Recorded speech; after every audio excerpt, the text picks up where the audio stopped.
Hi, everyone. How are you on this amazing Wednesday? And we've already been celebrating the holidays. In my house, we celebrate St. Nicholas Day. So that was on the 6th of the week. And so that's a special day for us in our house. But, my name is Alicia Marcus Barong, and I am the creator of a program called Chatter Girls and also the CEO of Guided Choices. I love working with kids and I love helping parents. Today, our subject is sitting on Santa's lap. And so, you know that we've been preparing for the challenges that happen during the holiday. And today, I have my good friend, Angela Bell, who is just amazing. She writes amazing books. She's a mom. She works with moms. So I'm going to let Angela tell us a little bit about herself because I think we do it better when we do it ourselves. So take it away, Angela. Amazing. Thank you, Alicia. It's so great to be here with you today. I always love when we get together to do these lives and these things because we have fun and share a lot of really great information. So yes, my name is Angela Bell. I am a mompreneur business coach and a women's wealth advocate. My passion is moms, all things moms, and really working to change the narrative around motherhood and that there's no such thing as just a mom. And every mom is good enough just as she is, not without the qualifiers, not when, not after, and not if. So I'm really happy to be here. I love the topic we're going to talk about. Yes, let's talk about it. Okay, thank you.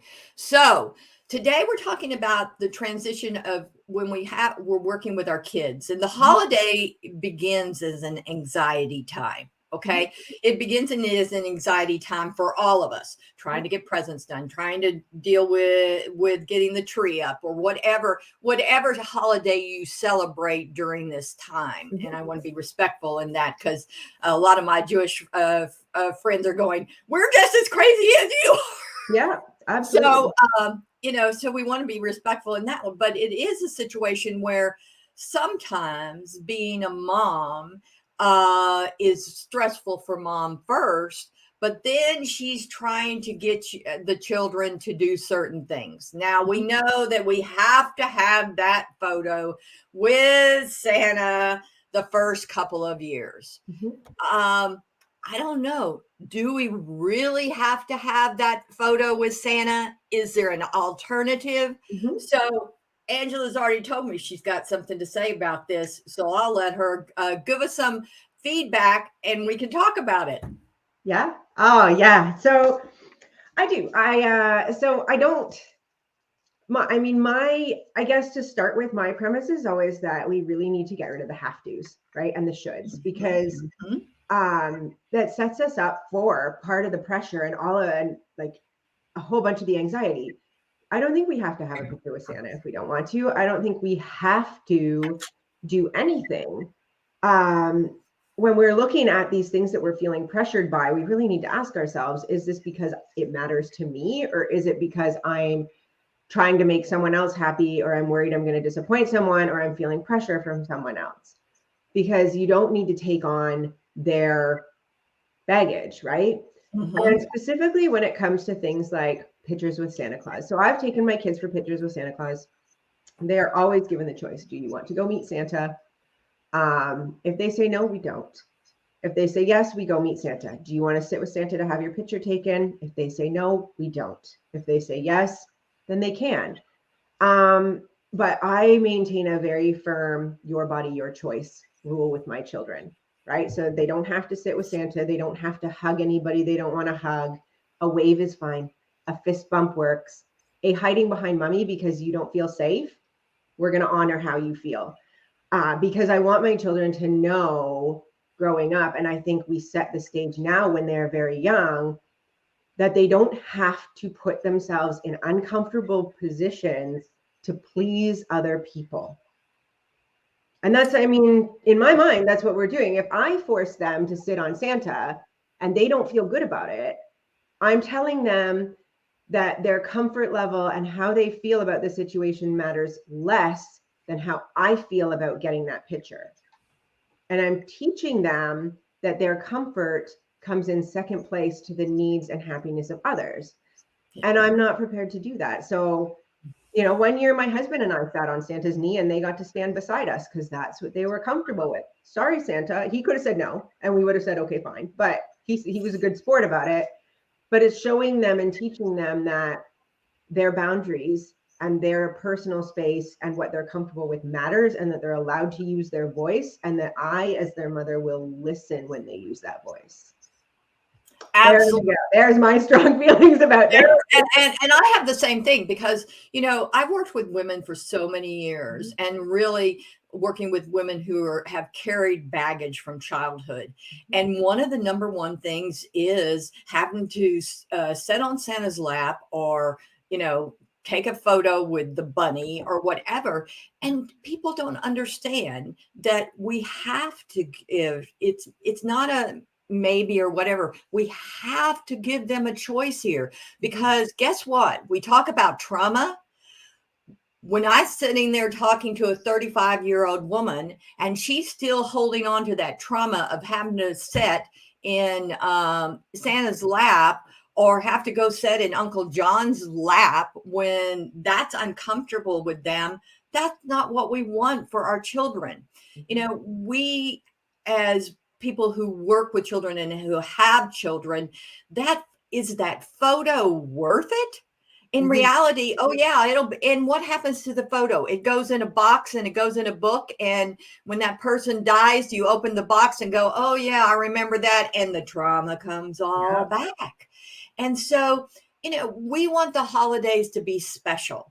And so one of my big things is ask the kids first, what do you want to do during the holidays? What experiences are the ones that you would like to remember about next year or whatever?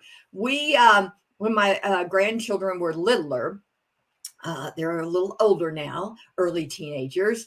And we would, my husband and I would take them, and because they live in Texas and we live in Illinois, and we would take them to a hotel and we would spend the night. I would buy all kinds of funny things to wear and play. And we had those snowball fights and things like that. And then we would go to, one year we did one of those drive-through light situations. And in the car, we had all kinds of fun things to do and everything. Those are the memories that didn't put them in any uncomfortable situation. And they still talk about that. You know, we went to Great Wolf Lodge one time and different things. So it's a situation of now as they're older, you know, we do different things. You know, one of the things that I did with my granddaughter, and this is a trauma, was I thought she was old enough to go to see the Nutcracker. Oh. And she wasn't. Yeah.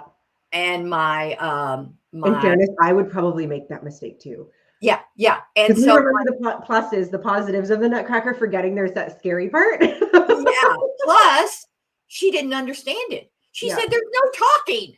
Oh yes. And my dad's wife wanted this so much for my granddaughter, so she paid for it. She was all excited.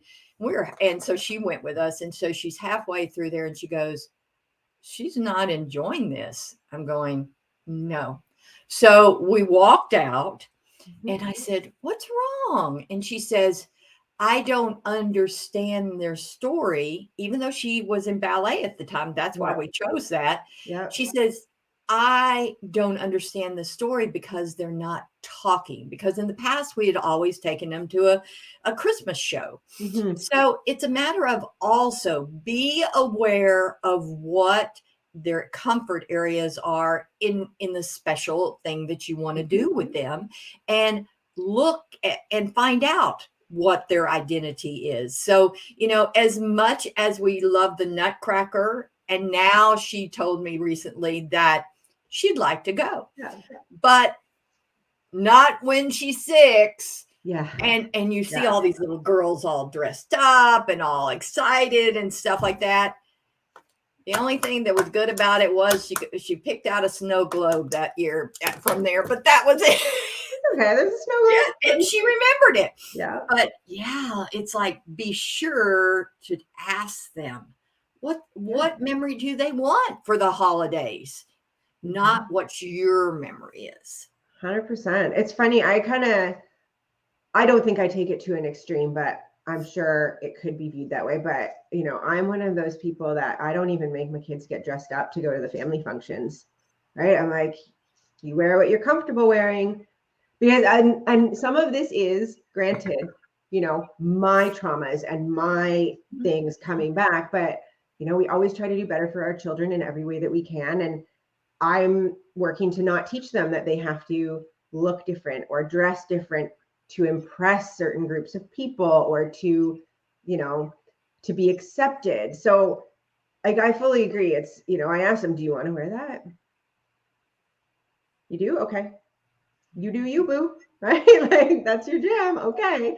And I think it's so important because it teaches them, like, asking what they want to do, asking what they want to remember, it teaches them about valuing themselves, right? Yeah, yes. And about valuing their voice and it teaches them that they matter, that their voice matters, their opinion matters. And then it seems so small to us now, but they carry that forward with them. And then when they are in those situations that we as parents pray never happen, they have a voice. We don't need to worry about peer pressure and, we do have to worry about the stuff we have to worry about, but we know that at least they've been given the gift of a voice and the power of that voice, and knowing that they are allowed to say what they want.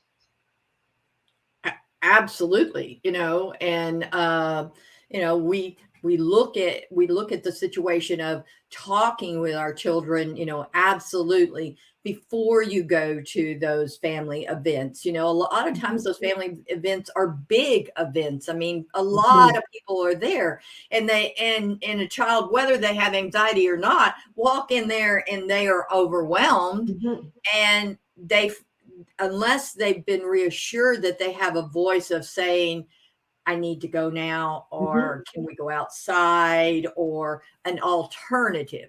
One of the things that my daughter and my daughter-in-law always did was that they always had cookies to decorate while all the other adults were doing their thing, because it was like they were the too focused, because they were the kids. They were the only grandkids, or they are only the great grandkids. So giving them something to focus on. And if the person you're going to that house, they don't have it, then bring something, or have them bring something, but also encourage the participation, but listen to their limitations. Voice is the most important. I know that I love my Uncle Jim, and every time I'd go to see him, I'd give him a hug, but he always wanted me to sit on his lap, and it just didn't feel good. But I loved Uncle Jim, and I loved everything he did for me, but it wasn't a situation that I was comfortable with. He didn't ever do anything to me, but in my body, it just felt really, really uncomfortable. And people would ignore me. I was a child, so they weren't listening to me. So it is give our the biggest message, Angela, I think you and I can agree on and give right now is give them a voice, give them a choice. Yeah. All the time, and especially during the holidays. And then if they need you, you gotta advocate for them as well, right? Yeah. If you're big enough in a situation, they need you to say, they said no, thank you. Yeah, right? Exactly. Yeah. I always tell my grandchildren is a situation of, if you don't want to do adult stuff, you don't want to be around the adults right now, and it isn't their house, let me know. We'll we'll go on a walk around Mhm. the street and look at the decorations or something like that. But I think what we forget, because we as adults are trying to manage this, maybe it's still stressful. Maybe some of those people are there that have been there that have affected us. So it's double stressful for them. It's a matter of get our own anxiety down. Remember, we have a voice, and calm ourselves, and then be the person who shows calmness to our children. Absolutely. Okay, well, we're finished for the day. We've given y'all some advice. Santa sitting on Santa's lap, maybe and maybe not. Give that child voice, listen to them, and parents, take care of yourself during these holidays. If you don't get that special decoration up, or you don't make those special cookies or whatever this year, who cares? Your sanity is important. Absolutely. Thank you, Angela. Thank you, Alicia. As always, it's been a pleasure. Always, always, always. Thank you.